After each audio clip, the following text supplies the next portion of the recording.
What's up, everyone? We are live at 5 here at Broadway.com. It's Thursday. It's November 14th. It's almost the end of the year. It is. How did that happen? I don't know. It was just summer. We were just enjoying our fresca at the beach. Exactly.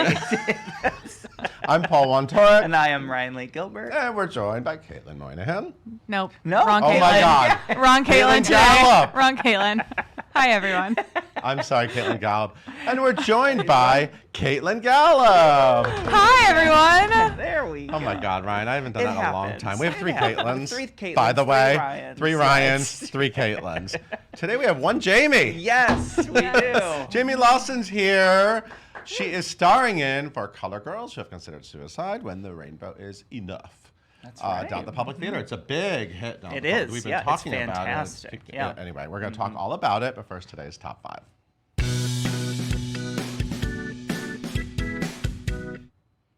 All right, we have final casting, completed casting for Take Me Out on Broadway. Yes, the big Broadway revival of Richard Greenberg's Tony Award-winning play, Take Me Out, is coming next year. Begins previews in March 31st. Will officially open on April 23rd. It's going into the Helen Hayes Theater, and we already knew some big stars that were involved, including Jesse Williams, Jesse Tyler Ferguson, and Patrick J. Adams of Suits, making his Broadway debut. And now we know who will be joining them on the baseball field. It will be Michael Oberholzer, who was in Hand to God on Broadway, as well as Joel Perez, Hiram Delgado, Brandon J. Durden, Carl Lundstedt, Ken Marks, and newcomer Will Harrison will be filling out all of the baseball players in this fantastic play. It is about a center fielder who is a player of color, and he decides that he figures out that he is gay, and he comes out to all of his fellow baseball players, and they all react in very different ways. Yes, they do. It's a thrilling play. It is deserved of its Tony Award.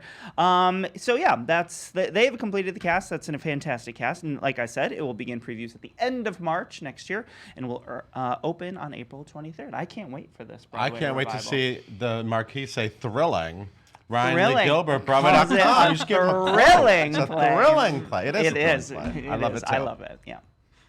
All right, we got more casting for Emoji Land, starring Leslie Margarita and Josh Lehman. I'm so excited for this show. I'm not This even sounds joking. like I feel like the whole. We should all just go for an outing. We should. We Yes. A should. group Yes, no, outing yes, to see I think that'll Emoji be- Land.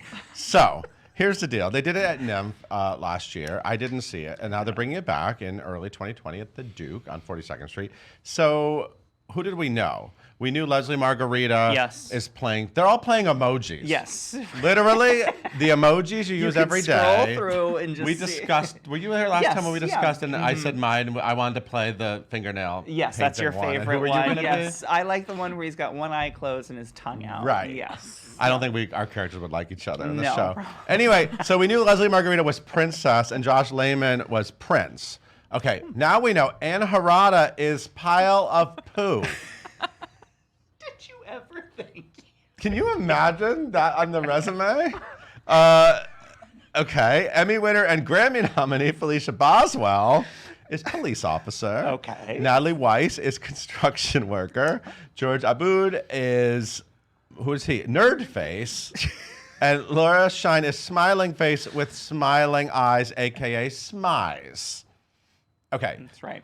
We're going to go see this. That's it. I It's a can't- musical. no, We're going I to keep finding out can't more emojis. wait. Hopefully one day they'll get to my Yes. character. It's going to be good.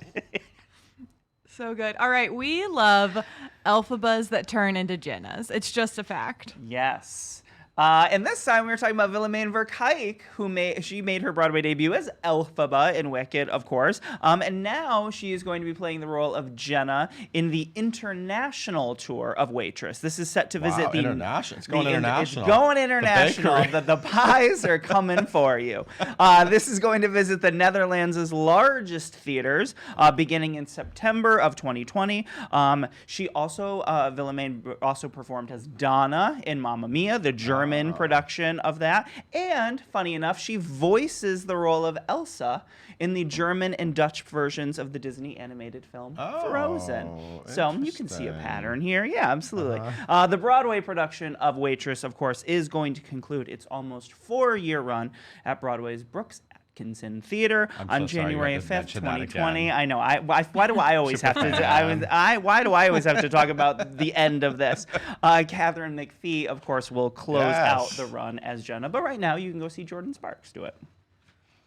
All right. When we're not watching things that are happening in DC on our television, we're definitely going to go see this thing happening in DC on the stage. So she's speaking of Next to Normal. You know, they've been doing, we all love Next to Normal. Yeah. But, you know, down at the Kennedy Center, they've been doing all of these great, really high-profile Broadway shows for limited runs. And now we found out not only is Michael Greif, who directed Next to Normal on Broadway, directing it once again, he cast 2 phenomenal people in the leads. Yeah. We got Brandon Victor Dixon as Dan and Rachel Bay Jones as Diana. I mean, that's crazy. I love that. Those voices and those roles. Yeah. Of course, Brandon's a Tony nominee, multiple Tony nominee, and Rachel Bay Jones won a Tony for Dear Evan Hansen. She's Heidi, right? Heidi Hansen? Yes. Heidi Yep. Hansen. Yep. I love alliteration. And Brandon was nominated for Color Purple, Shuffle Along. He got an Emmy nomination for Jesus Christ Superstar Live, which you all love. Incredible. And this is going to be good. When is this happening? January 29th through February 2nd, 2020 in Washington, D.C. We'll be there. We'll be there. All right. And certainly, last but not least, we have final casting for Back to the Future in the UK. Yes, Back to the Future. It is a brand new musical. It is making its world premiere in the UK. It will be opening on February 20th. It'll play through May 17th, first at the Manchester Opera House, and then it will go on to have a West End run. We knew that Roger Bart was playing Dr. Emmett Brown, Ollie Dobson as Marty McFly, and now we know who is going to be joining them. Aidan Cutler will be playing Biff. It's a great role. Yeah, yes. bad guy. It's a great role, though. Courtney May Briggs will be playing Jennifer Parker. Will Haswell will be playing Dave McFly. And Emma Lloyd will be playing Linda McFly. What do we know? This is directed by Tony winner John Rando. It features a book by Bob Gale and music and lyrics by Emmy and Grammy Award winner Alan Silvestri, who did the music for the movie, which is really interesting, and Grammy winner Glenn Ballard, who you know, of course, from Ghost, the musical. Yes. And it will also include the songs The Power of Love and Johnny Be Good from the film as well, in choreography by Chris Bailey. Didn't Glenn Ballard also work on Jagged Little Pill, the album? Oh, you might be right. That sounds pretty right. sure I'm right. Yeah, Sorry I if think I'm you're spreading right. rumors. Yeah. So yes, world premiere of this next year. Very exciting. Can't wait to go check this out. You're gonna fly me out to. Sure, the let's UK all to go. Yeah. Great, So what are we doing? We're going to Emoji Land? Yes. Yep. Going to And DC, then we're and then we're going to DC. London. All right, perfect. Okay. So random. a few What else is on the site? Slava Snow Show opened. It opened. Yes, we have photos from that, and I think that there is other coverage of that coming very soon on the site. So keep your eyes peeled for that. Oh, are you talking about Matt Roden's Matt video? Roden's Oh, so Red good. Carpet Matt Challenge. Roden did the Red Yes. Carpet Challenge is so good. It's I fun. went to see the opening of the Radio City Christmas Spectacular. You did. How It's a was it? New York tradition. It is a New York tradition. It was yeah. fun. It's always a blast. It was They're fun. so- We're gonna have some Rockettes here soon. I Those think. Rockettes are the hardest working people. And as then well. I love Like, when they they're- come here though, because they're in full Yeah, costume. exactly. I Yes, love I've it. eaten burgers We with some love of the that. Rockettes, and it's Wait, what? fascinating. Yeah, they can only they only can eat like that like once a month, and I just happened to be there while they were having burgers once, and it was fascinating. I need to know more about your personal life. Sure. Diana's coming to Broadway. The Diana, It is. Princess Diana musical, Yeah. and we have a great photo of the cast. And Avita Avita. started at City Center. I'm going this weekend. I Oh, can't congrats. Can't wait. wait to hear And all don't we have about video it. going up? There's all kinds of videos. Yes. And on our Instagram, we have some Avita video. Yep. So good. And who was on The View? Ain't Too Proud was on The View. We were so love good. Ain't Too Proud. Yes. They were so good. They are And fantastic. Whoopi Goldberg got up with them. Yes, she did. Well, I Right? mean, you can't help but do it. Yeah, exactly. Oh, I and get it, London to see Whoopi. Whoopi Goldberg and Sister Act Yep. too. Yes, that's We right. have a lot of traveling to do. Who's going to run the website? Jayme Lawson's going to take Sure. it. The guest editor. Absolutely. Okay, thank you so much, Yes, Ryan. my pleasure. Hey, Caitlin. I couldn't mess that name up. Tell us more about today's guest. All right. Jayme Lawson is currently playing the Lady in Red in For Colored Girls Who Have Considered Suicide When the Rainbow Is Enough at the Public Theater. She is a recent Juilliard grad and has a bunch of like really, really amazing things to talk about. So please leave all of your questions and comments down below and we'll get to them. Be sure to follow her on social media at Jayme Lawson and leave all of your questions in the comments below. And please welcome Jayme and Paul. Thank you, Caitlin. Thank you. Hi, how are Hello, you? I'm good. So nice to meet you. I know, so nice to meet you. I love a hat. Oh, you know, I had to pull it out. I'm into it. I love it. And the inside is satin, so it keeps the hair nice. Oh, And, yes. Okay, it's good. It's really Thank you. It's really good. I'm into it. Good. How are you? I'm good. You wound up in a hit off Broadway. I know, it's Event. crazy, right? Yeah. Yeah. No, I'm good. I'm good. We're feeling it right now. Yeah. Yeah. What is it like being in an amazing ensemble of women like that? I mean, this is a real ensemble show. For real. Yeah. And it's a blessing, honestly. Every day I get to show up and feel empowered by these women and feel safe on that stage. And and they challenge me constantly. We're always like trying to find something new in the material. So yeah, it's good. Yeah. So, okay. And Tazake Shange, I said her name right. We lost her last year, Yeah. I believe, Yeah, right? yeah. Amazing, the woman who wrote this piece. I believe it premiered in 1976. Correct.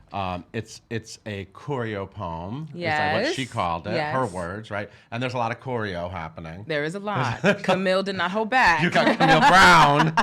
Yes, Tony Yes. nominee Camille Brown. Yes. She's like, I see the word choreo in there, so we're doing this. Oh, yes. It's not just monologues, Start ladies. from the top.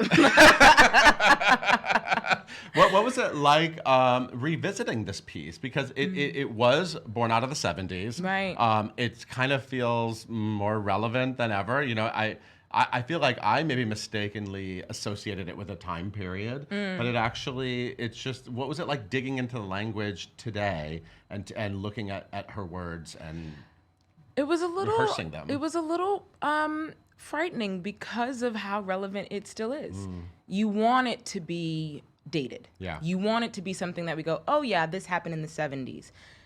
And that's just not the case. You're like, oh, this is still happening. A lot of us are still resonating with this. And that's what a lot of the first week of rehearsal and even the workshop that we did back in June was just us breaking down around the table going, why does this still hit? You know?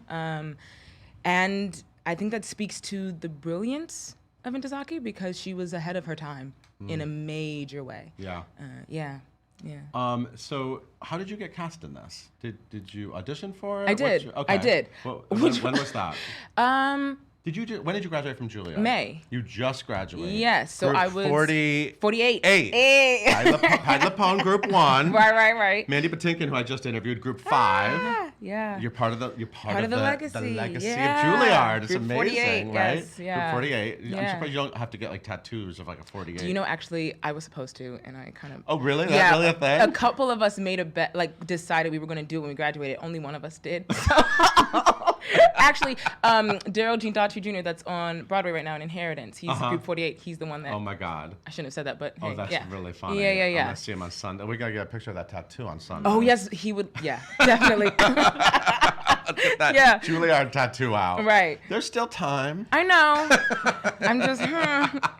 But yes, no, I'm going to get it. Okay, so how did this play come to? It came pretty soon after graduation, or? Well, yeah, I towards was the end of the school? auditioning. I auditioned for it the week, I think, of my graduation, actually. Okay. And so casting had pulled me in for Lady in Red off the bat, which I was shocked by because I always imagined it being played by someone older, by an older woman. And so then I immediately got nervous because I was like, oh, okay, this is a lot to ask of me. But I dug in and I went in for it, and it was amazing. It was just an amazing experience to work with him in the room and to be asked to be brought in for that right out the gate. Yeah. And Trezana Beverly, who was the original Lady in Red who won the Tony for it, she was a teacher at Juilliard. She would come and direct some of the projects there. So had you felt met her? You knew her. Yeah. I met her my first year. Oh, wow. So it was definitely like, whoo, these are some big shoes to step into. Wow. Yeah. Amazing. And you are Lady in Red. Yes. I love that. Do you know the song Lady in Red? It was big in the 80s. Maybe. Look it up. Look it up. I don't want to sing it. I'm not a singer. I was waiting. I was like, is he going to do it now? No. No. You want to? It was like I the can Ladies in see- Red. She's dancing with me. That's. Oh, the- yes. Okay. Yeah. You can sing it if you want. I'm not Oh, singing. no. Are you a singer? It seems like maybe you are. I can hold a tune well. Okay. I'll say that. Okay. Yeah. Okay. So you're not adverse to us like dream casting you in a musical or something. No, you can dream Oh, cast. she did- okay. It's okay to dream Yeah, cast her. yeah. I don't know if it happened, but So I want to hear your story. So where'd you grow up? Tell me about where this all came from. I grew up, I came from Washington, D.C. That's where I went to high school, Duke Ellington School of the Yeah, Arts. It's a performing arts high school that was founded by people who wanted to create an arts program for inner city youth in Washington, D.C. And it's held that legacy still to this day. And that's actually where I got introduced to For Color Girls, was in high school, my freshman year.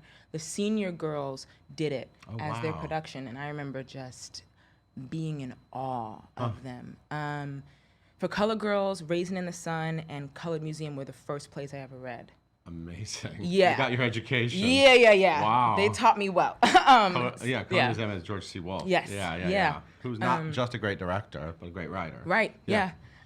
So that's how I got into theater. Honestly, I did summer camps in DC, in the DC area prior to, but a lot of that was musicals, and I wasn't really well versed in musicals. And so that's how it all started. Was really when I got to Duke Ellington, I really dug down into theater, into plays and playwrights, and the work of some of these activists. You know, because a lot of most playwrights are activists Sure. in their work. So yeah, that's how it all came to be. But did you know you wanted to be a performer when you started there, or is that sort of? No, you know, actually, fun fact. I love a fun fact. I went. Let's see if you can guess. You won't. But the two women that inspired me to act. If you can take a wild guess. I'm gonna guess. Yeah. Out of anywhere. Yes. Okay. Think vaudeville and screwball comedy. Think what? Screwball comedy. Laurel and Hardy. No. Screwball comedy. Oh, wait, Lucille Ball. Oh. Lucille Ball. Lucille Ball. Lucille Ball. So on one spectrum, there's Lucille Ball, the other Felicia Rashad. Amazing. And so I grew up with these women at a very young age, and I have all the I Love Lucy tapes. And so that's really where it piqued my interest. Wow. And I was just like, this is something I like to do. And that's how my mom signed me up for summer camps. Okay. And then it led to Duke Ellington. And that's maybe around my sophomore year in high school was like, okay, I want to be an actress. This is something that I enjoy. Yeah. So when you do something funny, do you sometimes think like, what would Lucy do? Honestly, yes. WWLD. I try. I can't. She's a genius. I could never. But yeah. Do you have a favorite episode of I Love Lucy, or a favorite? Dude, I loved all the different homes they were, right? Because they were in the city, and then they. I love when they went on the cruise, and right. And when they went out, I think there's one episode where she takes her mother with her out to.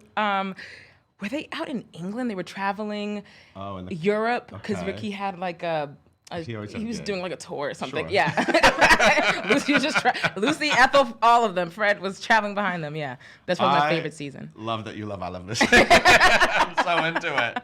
So, what was your Juilliard experience like? Was it hard to get into Juilliard? Yes. Yeah. Yes. It's not. You don't just sign a sheet. It's not a sign up sheet. I wish everybody just sign up. Oh, then I'm in. No, it was. You have. They hold auditions for about maybe a month across, like, I think New York, LA, and Chicago. And from the 2,000 plus people that audition, they whittle it down to like 55 people for a callback weekend. And then they choose their 18 people for an ensemble. Wow. So that's a lot of pressure. And then you show up, and those 4 years are a difficult one. They're a challenging one. There's a lot of growth that happens if you allow it. But it really tests you. Is this something that you really want to do? Right. Did I see you were Juliet, correct? Romeo and Juliet? Yeah, you were Juliet? my third year. Yeah. What was sort of your big performance moment during the? What do you think was like your favorite thing you got to do at Juilliard? Oh man, honestly, my favorite thing we ever did was Queens Boulevard by Chuck Mee. Oh yeah. Yeah. That was crazy, and we had so much fun. It kind of, because anything went. Like you could anything. The Jesse Perez, who directed, he didn't care. It was like you could do whatever you wanted, and that was probably my favorite, my favorite show we did at that school. Yeah. I was just down at the Public seeing Soft Power, and I was like, it's so amazing, the selection right now at the Public Theater. It's so amazing to see, powerful women of color and for colored girls, and then you see Soft Power, mostly Asian cast, and it's just it must be really exciting to go to work there, and the history of that place, and it must just be I got to exciting. see them maybe a week ago, and I was just sitting there like, oh my God, this is where I come to work every single day. And these amazing artists we're passing by each other and we're putting on theater that matters. Yeah. That's like actually saying something. And a lot of the culture, I think, right now at the Public is about giving voice and to those that are overlooked a lot of times, and saying, see us. Because we exist, and this is what we have to say. Don't just disregard us. So yeah, it's powerful what's happening right now at the Public. Yeah. What's been surprising about digging into For Colored Girls and getting to know these ladies on stage with you and the choreo? I'll say the choreo aspect, my body is in pain constantly, but it's fine. It's good. It's worth it. Yeah, it's worth it. I would say the most surprising thing, I think, is how the material every single night, there's something new in it. Not even just me saying my material, but watching and listening to the other women. And you find them discovering something and it hitting different. And, because of that, we may adjust to the moment and have to take a little bit of space to let that sit and breathe. That's the thing that I'm surprised and thankful for, because I was afraid of it getting stale and having to say, in this material, it deserves more than that. It deserves. I think it's what's great about the way it's written is that you can actually kind of play with the delivery within your monologues and your moments. So but this is one where it's like you can't force it because it'll show. It'll show that you're trying to put something on it. This is one where it's like, it's going to reveal something to you about yourself and about what the space needs in that moment and what the audience needs in that moment, because the audience is our scene partners. Right. It's not a typical play where, we're having our own world and everybody else is excluded. No, everybody's a part of this. Yeah. There's a movie. There may be a movie of For Colored Girls. There is. Yeah. And didn't Janet Jackson play your role? Oh, yes, I think so. Do you see yourself as a Janet Jackson type? I wouldn't dare. Janet Jackson is like God. No. Who are your acting role models now? Who'd you love to meet? Who'd you love to work with? Felicia Rashad. Felicia Rashad. Have you met her yet? She actually came, she will not remember this. She might. So sweet. She came and guest directed at my high school. Oh. I think we did Four Little Girls, which is about the bombing down in Birmingham. Yeah. And so I got to meet her. And did you keep cool? I did. I tried. I looked completely different then. I had like red and purple hair. Oh, yes. Oh, you had that period. Oh, yes. I think we all go through one of those. So she would not recognize me. But yeah, that's still to this day, hands down, a woman I admire and adore. Yeah. I'll even watch some Felicia Rashad clips before the show just to get inspired by her. Like from what? Things, either it'll be an interview or her delivery on The Cosby Show. Just anytime she's talking to Alvin, it's just amazing. So yeah, that's definitely hands down a woman I adore and want to meet. Felicia Rashad, you found the lead in your next project. Speak it. Look, I will take it. Do you have dream roles? Do you have dreams, like classic theater roles, or?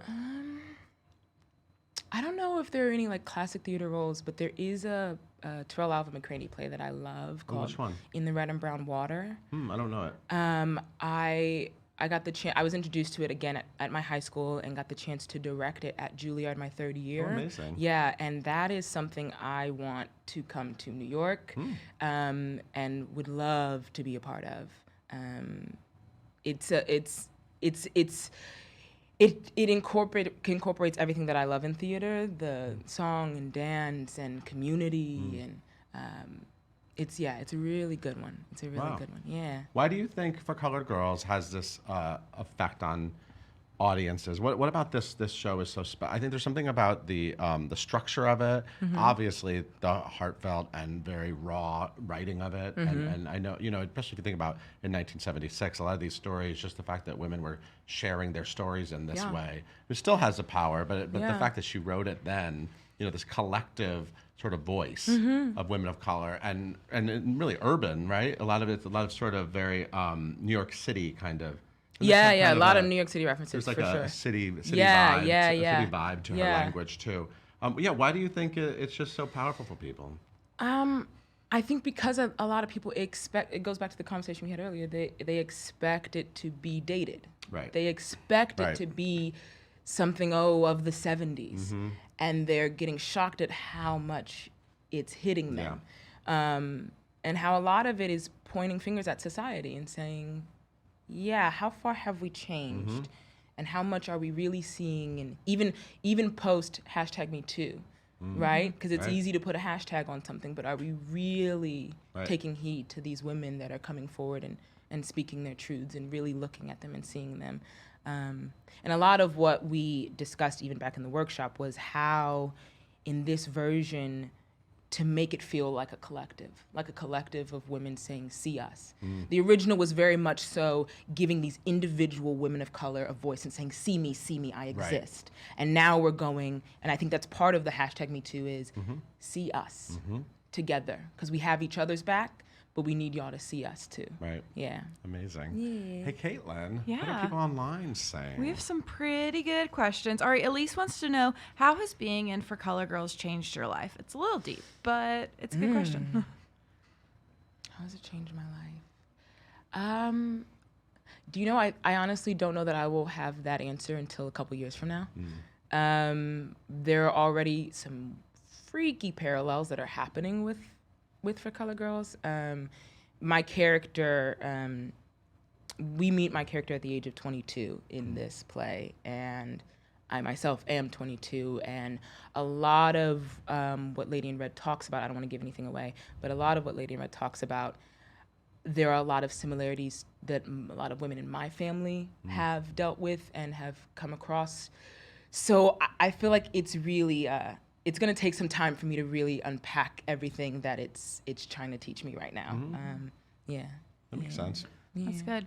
Billy wants to know, what is the most challenging part about performing in this play? Ooh. Stamina. Stamina for sure, both physically and emotionally. I mean, the last monologue, that Bo Willie monologue is a hard one to do. And so to show up every single night and give it the weight it deserves, that takes a lot of self-care.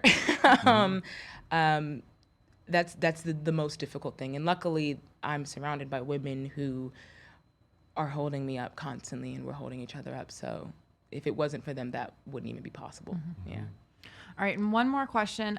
What is maybe a conversation that you had during the rehearsal process that you and your kind of team and ensemble just kind of keep coming back to?